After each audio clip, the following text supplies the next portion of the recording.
quite a very important dialogue here. It's all about really focusing on peace and security in Africa. You look at the current situation in Cabo Delgado, in the northern parts of Mozambique. Every so often you do have the sporadic attacks, and for the longest time you did have Samim from SADC region. They concluded their mission, but also a very burning issue, the current situation in the eastern parts of the DRC. But joining us here is the Deputy Minister of Defense here in the Republic of South Africa, General Holomisa. Once again, thank you so much and welcome to the SABC. Let's look at the significance of this dialogue, General, especially in the context that without peace, there is no development.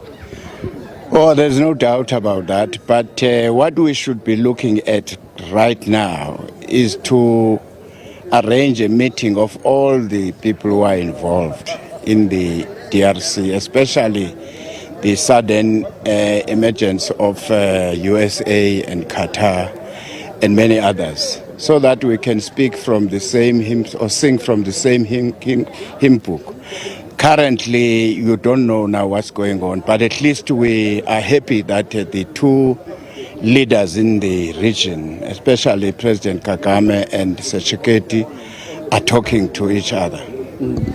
And General, we know that for the longest time, South Africa has been involved in the DRC in the quest to make sure that there is peace.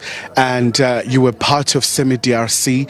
We saw the withdrawal of the troops. Maybe so far, you want to just take us into your confidence. How far is that process in terms of making sure that the prime equipment are brought back to the country and all the men and women who were served as part of semi-DRC are safely returned in the country? According to the reports from the generals, the troops who were deployed there are safe. Most of them are back home, but we still have a small contingent of troops which is working under the United Nations. Remember that our equipment was not only helping these SADC forces, but they were also helping the United Nations mission. So we are satisfied with the process currently. And also, we had to be careful about bringing the equipment back home, not to rush in order to fall into the same trap where certain senior leaders in the past in the Department of Defense violated the rules or the rules of procurement.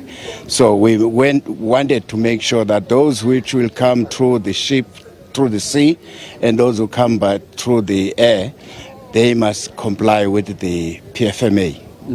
And just before I let you go, General, lots of dialogues in South Africa, now zooming in on the national dialogue organized by the government of South Africa. Your party, UDM, are you still part of those talks in terms of really charting a way forward for South Africa in terms of addressing the socio-economic issues and many other just social ills facing South Africa?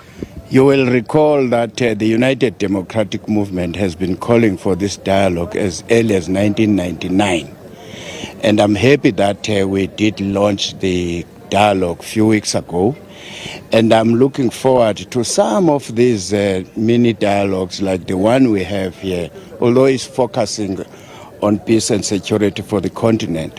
But there are things which have been raised by the people here, which I think the dialogue leadership in South Africa can go and open the files of Thabo Mbeki Foundation, Google, and check. There are things which can strengthen what we are trying to solve in South Africa.